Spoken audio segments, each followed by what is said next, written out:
Hello, everyone. Listen to this lady narrate her experiences in Canada. If you want to move to Canada, things have changed in Canada. Immigration policies have changed dramatically.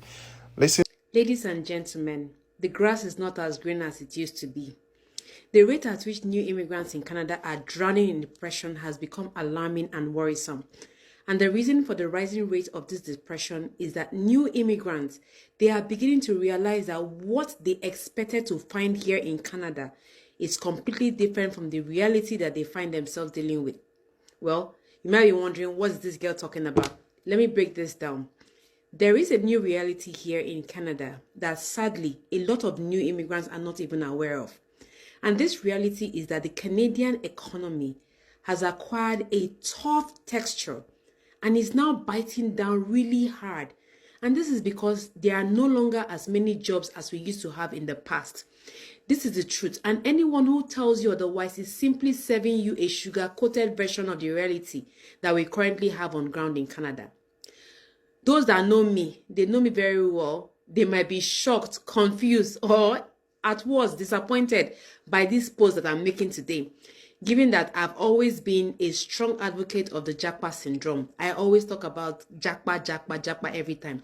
However, I'm a realist and I owe myself and those who read my posts the responsibility to be truthful at all times.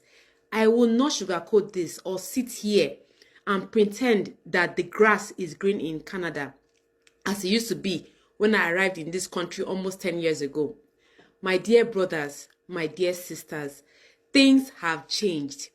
I know many people, men and women, who resumed here as international students in September, and 90% of them are still finding it difficult to find a job. Even the factory jobs that used to be the saving grace and last option for many people are no longer available to students and people who are immigrants without documents. This is the sad truth. Just last week, a lady was on the phone with me and she was crying profusely. In case you are wondering why she was crying, well, it was not because she has not earned a single dollar since she arrived here in Canada, September 2020. It was because she has not earned a single dollar since she arrived here in September 2023. She told me that when desperation began to set in, she began to apply for jobs in some of the worst places that you can even imagine. But still yet, she was rejected. The cost of her rent alone is 1,000 Canadian dollars. But back when I arrived here, that same rent at that time was about $400. I remember that I got my first hustling job as an international student a week after I came in. And this was when I had not even resumed in school. I looked for the job, and when I started this school, I started the job. Right now, the inflation that we are dealing with is just as bad as we have in Nigeria, if not worse. And the issue boils down to the fact that the economy is seriously struggling. In fact, it is so bad that 3 of my friends recently lost their homes here in Canada due to a spike in the interest rates. Let us not forget that Canada has not fully recovered from the effect of COVID-19 on its economy and is still dealing with this. Today, in Canada, like never before in history, a growing population of Canadians, they find themselves relying on the food banks to feed themselves and their loved ones. I'm talking about Canadians, so not immigrants. Canadian citizens are finding it hard to feed. I believe Canada and UK have now become overrated. I've left out the United States because I have not heard of immigrants going there complaining as much as people in Canada and UK. Meanwhile, one country that I would advise those looking to migrate to start exploring is Australia. I know why I'm saying this.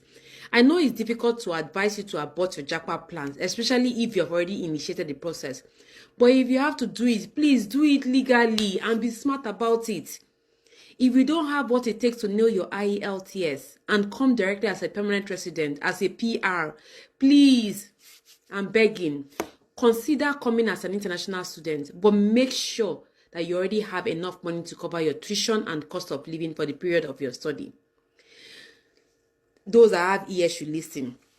Don't get carried away by any devilish agent lying to you that you can come to Canada using a visitor's visa and then convert it to a work visa.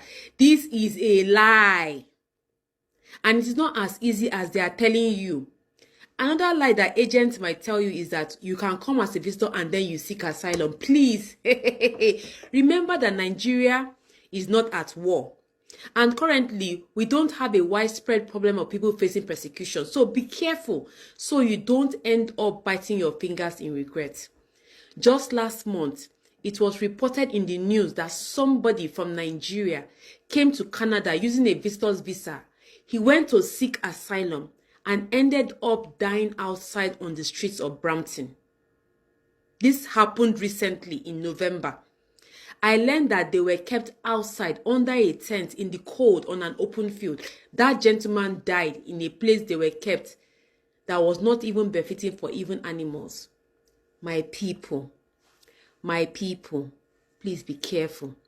Securing a visitor's visa and thinking you can use that to japa is not a great decision. No, it is misinformed, illegal, and it will only destroy your chances of migrating to Canada, because once you are discovered, you might be blacklisted from the Canadian government and your data records will be shared with places like the United States, the UK, Australia, and New Zealand. Remember, these partner countries share a broad range of intelligence with one another in one of the world's most unified multilateral arrangements. At the end of the day, you risk getting deported back to your country of origin, banned for life, or both at the same time. Remember, a word is enough for the wise. As you cruise towards the end of 2023, please be smart and realistic about your japa plans for the year 2024. I have said what I want to say.